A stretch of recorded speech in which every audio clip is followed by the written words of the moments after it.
Good morning and welcome to King's Church, Beverley. You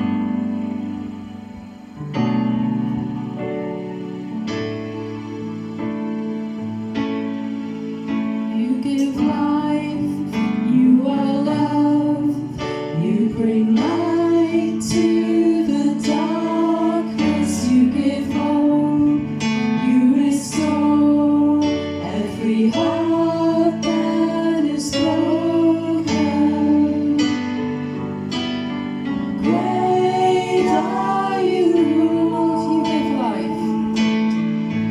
you give life, you are love, you bring light to the darkness, you give hope, you restore every heart that is broken.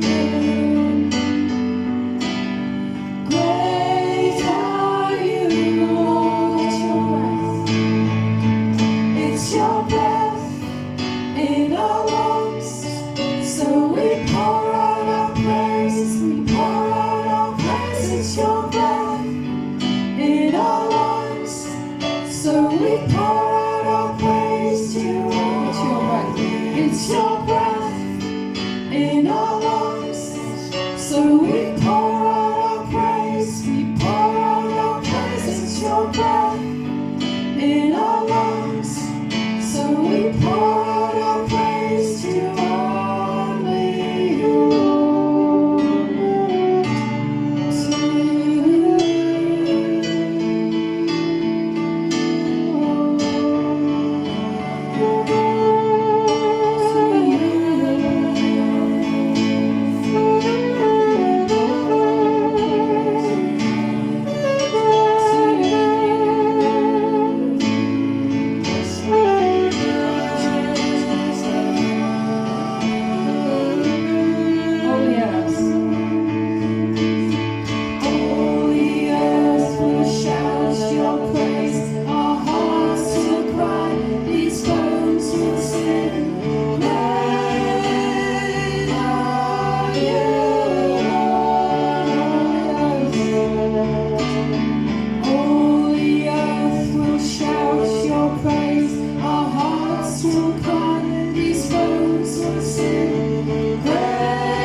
In the first year of Darius, I, Daniel, understood from the scriptures, according to the word of the Lord given to Jeremiah the prophet, that the desolation of Jerusalem would last 70 years. So I turned to the Lord God and pleaded with him in prayer and petition, in fasting and in sackcloth and ashes. I prayed to the Lord my God and confessed, Lord, the great and awesome God, who keeps his covenant of love with those who love him, we have sinned and done wrong. We have been wicked and have rebelled. We have turned away from your commands and laws. Therefore the curses and sworn judgments written in the law of Moses have been poured out on us. Now, Lord, in keeping with all your righteous acts, turn your anger and your wrath away from Jerusalem, your city, your holy hill. Hear the prayers and petitions of your servant. For your sake, Lord, look with favour on your desolate sanctuary. Give ear, O our God, and hear. Open your eyes and see the desolation of the city that bears your name. We do not make requests of you because we are righteous, but because of your great mercy. Lord, listen. Lord, forgive. Lord, hear and act. For your sake, my God, do not delay, because your city and your people bear your name.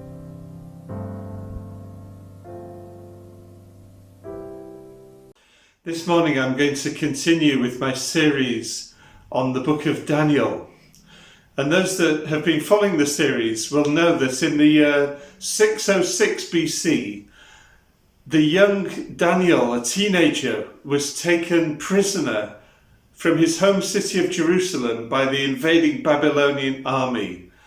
And against his will, he was dragged back to the city of Babylon, where he was trained to be an administrator in the royal court. Daniel quickly rose through the ranks and through a series of miraculous events ended up becoming the prime minister, ruling over the whole Babylonian empire, a position that he held for most of his life. In the reading, it starts by giving the year that the events took place in. It says, in the first year of Darius. Now we know from history that that was in the year 538. And so we know that Daniel is now an old man, probably 85 years of age. And on this particular day, Daniel had been prayerfully reading through some chapters of the book of Jeremiah, the famous prophet who had been well known in Daniel's own city, Jerusalem, at the time that he was a boy. And it struck Daniel forcefully that Jeremiah had prophesied that the exile would last for 70 years. And Daniel must have done some counting on his fingers and then suddenly come to the realization that he himself had been in exile for 69 years. He just stumbled upon a promise of God that looked as if it was going to go unfulfilled, because at that time in history there was no visible sign that the Jews were about to be released from their exile. And so, although Daniel had been praying for Jerusalem for years, getting this revelation of what God wanted to do at that precise moment in history pushed Daniel into urgent prayer and fasting. It's important to understand God's plans, isn't it? It's also important to understand that God's plans don't automatically come true all by themselves. It needs us to cooperate, to be, as it were, the hinge of history to make those plans come about. And sometimes if we don't cooperate with God, those plans go unfulfilled. There are several examples of that in the Bible. One particular one is with the godly king Josiah. God was pleased with the way that he restored the worship in the temple, and so he gave him this prophetic word. Because your heart was responsive and you humbled yourself before the Lord, I will gather you to your ancestors and you will be buried in peace. God's plan for Josiah and the nation that he led was that Josiah lived a long, peaceful life and he kept the nation in a peaceful state. However, at a certain point, the Pharaoh of Egypt was going to fight against the Assyrians, and Josiah went to get involved and fight in a battle that God told him not to get involved in. Josiah was killed in warfare as a young man in his early 30s, and so that plan of God went unfulfilled. Now, I'm sure if Daniel hadn't got involved in the prayer that we read about in chapter 9, God's purpose would have gone unfulfilled. But as it was, he gave himself to prayer and fasting and doing what he could do to change the situation. And consequently, history hinged from one thing into another. God wants to use you and me to change the history of the places where we live. I'm just going to show you a short clip now from the food bank in Driffield, where they have recently experienced God answering their prayers. We went into lockdown early, and we ended up with just 4 of us doing the food bank. So the prayers were help, and we got moved down to the hub, and we actually didn't have enough food for the quantity of families. The figures for January were 37 families over the whole month, but we ended up with 210 in April.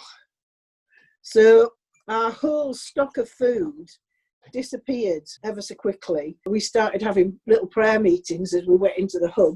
And then we started watching God do amazing things. You don't realise at the time that actually you're having prayer answered, but we started getting loads of donations in from weird and wonderful places. And one day we had a conversation, Mark and I, about his church down in Market Raisin. We ended up getting in touch with them, and we've been having deliveries from them, which have been absolutely incredible. You pay for the admin and the haulage, and out of that money you get 4 times as much food back in. Yeah. So we're £400, but we're actually getting £2,000 worth of food.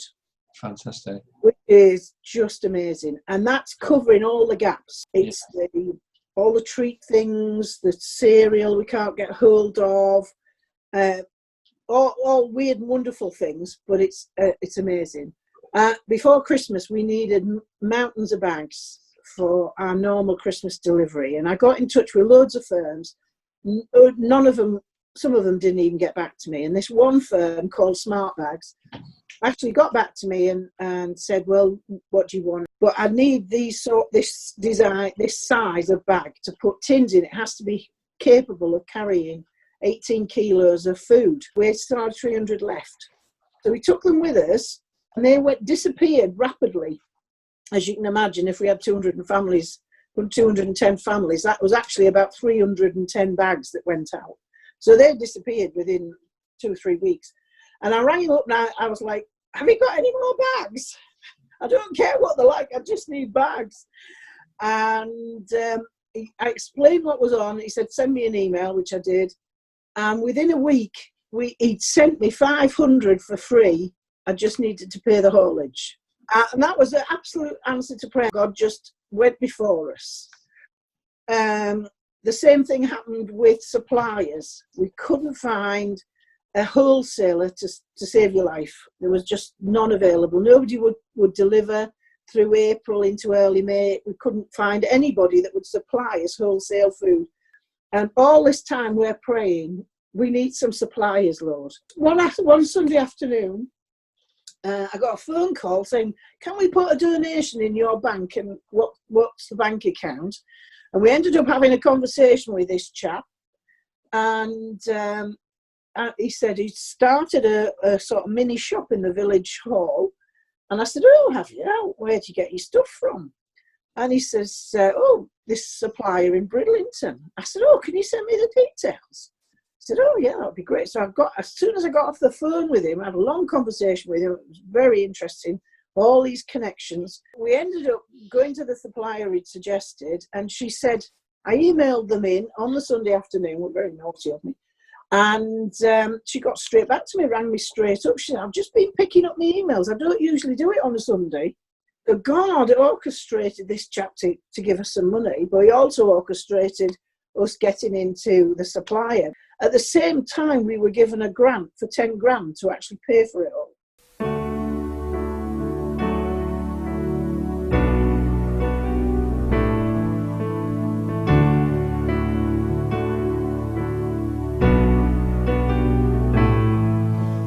Faith can move the mountains, let the mountains move.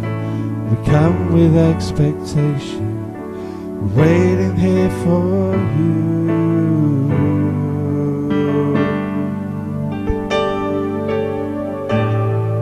You're the Lord of all creation, and still you know my heart.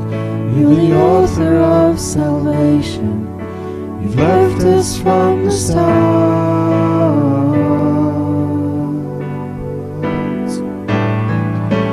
waiting here for you,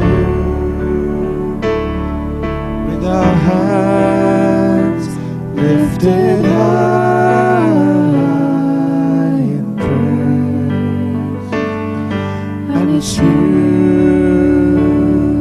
we adore, singing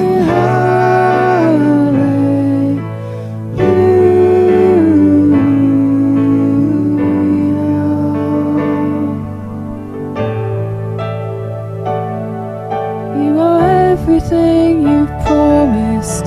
Your faithfulness is true, and we're desperate for your presence. All we need is you.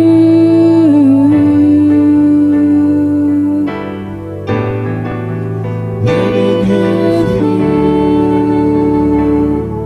with our hands lifted high in praise, and it's you we adore, singing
waiting here for you, with our hands lifted high in praise, and it's you we adore, singing hallelujah,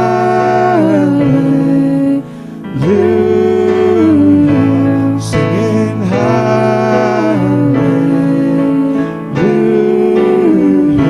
singing hallelujah,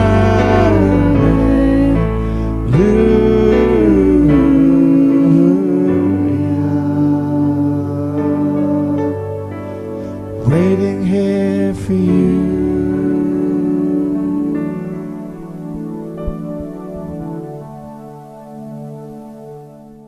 We're going to look at 3 principles from the way that Daniel prayed that we can learn and apply to our own prayer life. First of all, Daniel made the problem his problem. It would have been easy for Daniel to ignore the plight of a desolate city, Jerusalem, that was thousands of miles away from where he lived. He was a very well-off official in the kingdom of Babylon. No doubt he lived in a comfortable house with lots of servants and all the luxuries that money could buy. You could say that the problems of Jerusalem were none of his business. He'd just been a boy when the city was taken captive. He'd spent all his life in Babylon. That's where his family and his friends were. And the fate of Jerusalem hadn't really been anything to do with him. It was the generation of his parents and their parents before them who had lived in such a sinful way that God had come and judged the city and destroyed it. Daniel himself had always lived a righteous life. And so there was no particular reason why it should be Daniel's responsibility to fix this problem. But he made that problem his problem. Secondly, he allowed his heart to be touched with what was on God's heart. God himself cared deeply for the city of Jerusalem. And he was looking for someone who would be a good enough friend to him to share his heart and to carry his burden. Do you know, the more that you seek after God, the closer you get to him. And the closer you get to him, the more that he starts to share with you what is on his heart. Sadly, many times when we come to God in prayer, our minds and our hearts are so full of our own issues that we have no space to hear what is on God's heart. I wonder, when was the last time that you felt God communicate to you something that was heavy on his heart that had nothing to do with you? Daniel started to feel God's pain. As you listen to the words of his prayer, you can sense that he's praying about an issue that has become very important to him. It's not just a prayer that he prayed once in some prayer meeting. It's not a shallow issue that he mentions in passing. This is a prayer that he's giving his life to. It's a prayer that he's living in, that he comes back to again and again. The fate of Jerusalem has become his problem, his prayer, his life. He identifies so closely with the city that as he prays, he isn't asking God to forgive them. Rather, he says, we have sinned, we have done wrong, we have been wicked and rebelled. He takes on the problem as his own, and he commits himself to becoming part of the solution. And for Daniel, the way that he does that is that he gives himself to sacrificial prayer. Even though he's an old man, 85 years of age, the Bible tells us that he pleaded with God in fasting, in sackcloth and ashes. That puts us to shame, doesn't it? When was the last time that you cared so much about something that you gave yourself to prayer and fasting, to spending hours pleading with God until a change came? Do you know, with prayer, we all know that prayer changes things, and we all mean to pray more. But the months and the years drift by without us ever getting around to committing ourselves to do it. And I believe that God is calling his people in these days to pray like never before. We all know that famous verse about prayer in 2 Chronicles 7:13. Have you ever noticed what are the 3 disasters that God lists in this verse? He says, when I shut up the heavens so there is no rain, or command locusts to devour the land, or send a plague among my people.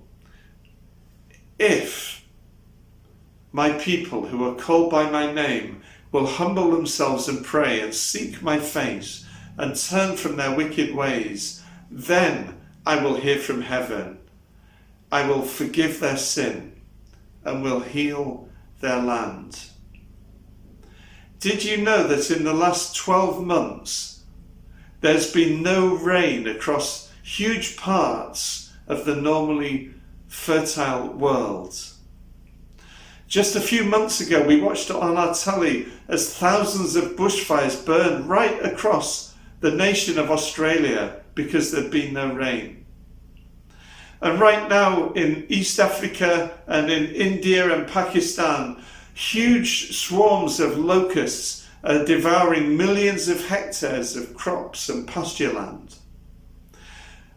And right now we're in the middle of this worldwide plague. 3 things that God mentioned specifically. We need to wake up and understand the time that we're living in. Daniel saw that he was living in a time that God had specifically mentioned in his word. How about you? Has there ever been a time where it is more urgent to pray than right now? Just to encourage you how God can change a nation, we're going to watch a few minutes taken from a short video that shows how God changed the nation of Fiji in answer to the prayers of many people who started coming together in prayer and fasting. If you want to watch more of this video, send me an email and I can send you a link to the whole of the video. Hello there. Hola. Welcome to Fiji, an armada of 322 islands on tomorrow's side of the international date line. 850,000 people are lucky enough to live here permanently. Just over half are ethnic Fijian. The rest are mostly Indians. The Christian community have gone to God in prayer just about everywhere. People have been crying to God for help. They went to God and asked that God would intervene. He's answered our prayers. Now, Fiji is in the middle of a full-blown national revival. It's something that we have been longing for years. We want the church to come together. This great revival spirit that came, this is God's work. It is not human work. We just stand in awe when we look at what is happening. Vunyani Nakauyatha, a Suva area pastor who grew up in the region, has seen the village go through decades of social upheaval. Even before that, there was a practice of witchcraft in the area. The village come to a point, there was no, relationship was breaking. The damage was really, affecting the village. A similar situation has been brewing on the island of Nairai, some 100 miles to the east. There was so much evil and here in the village. Located in the turbulent Koro Sea, the island hosts 6 villages, including the coastal community of Tovu Lailai. Of course, there was a lot of poverty and difficulties and unhappiness and fighting amongst themselves. Unproductive soil and a dying reef had nearly strangled the village food supply.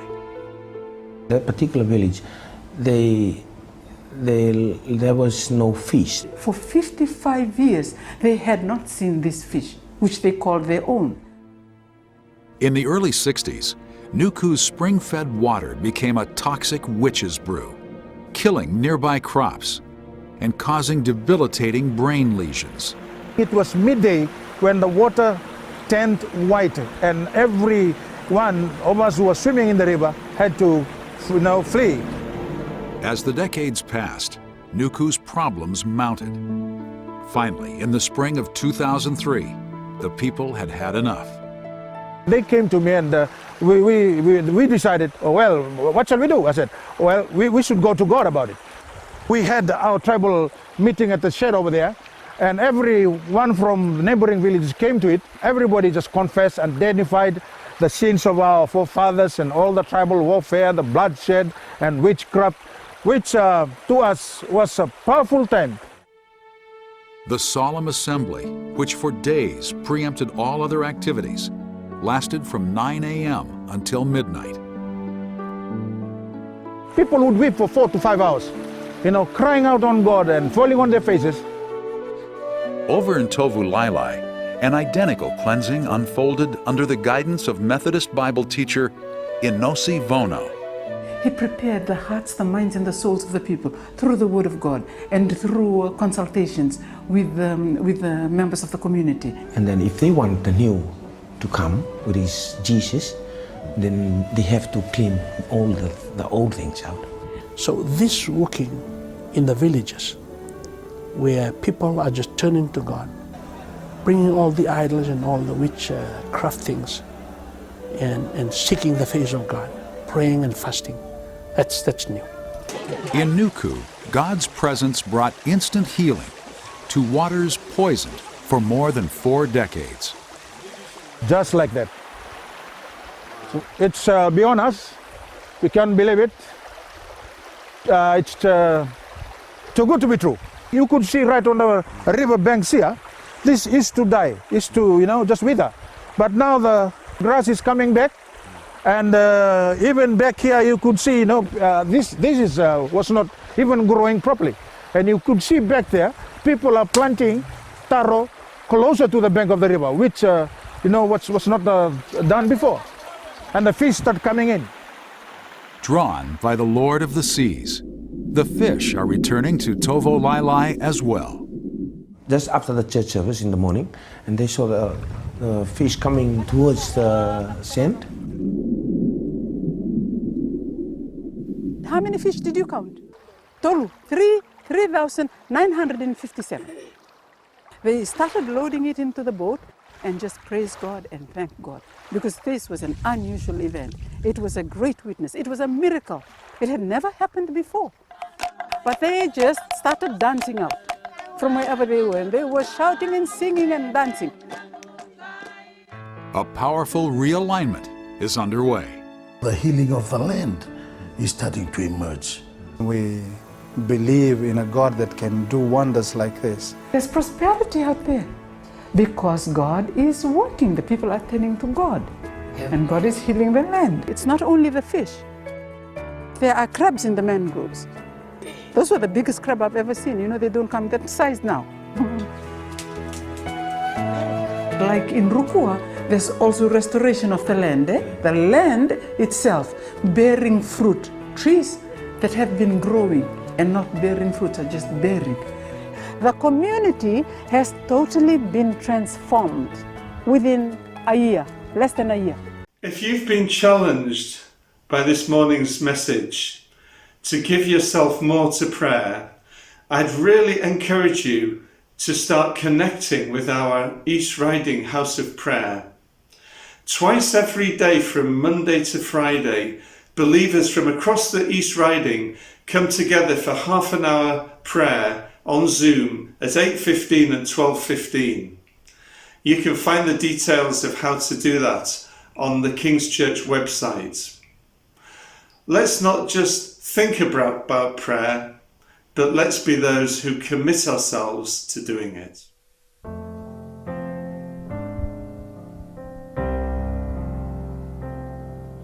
Let your healing love pour over this place, soothe the wounded soul.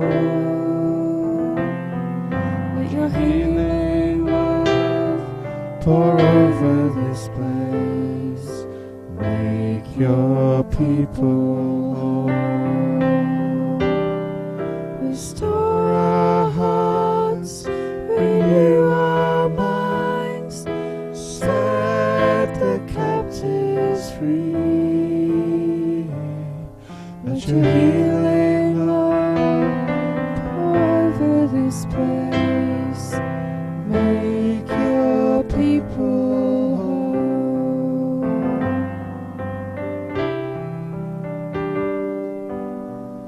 Lord, would you have mercy on our nation?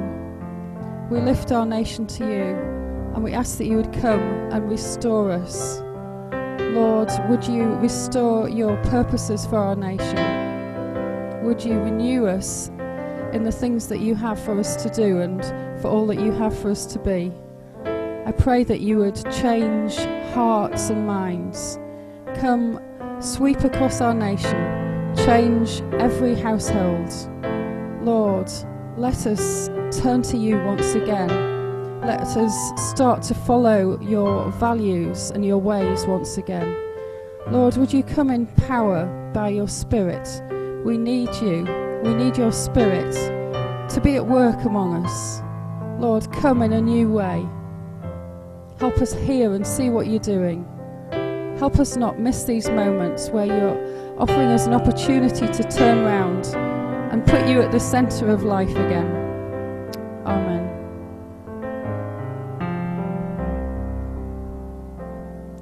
Let your healing love pour over this place, soothe the wounded soul. Let your healing love pour over this place, make your people whole. Restore our hearts, renew our minds, and set the captives free. Let your healing love pour over this place, make your people whole, make your people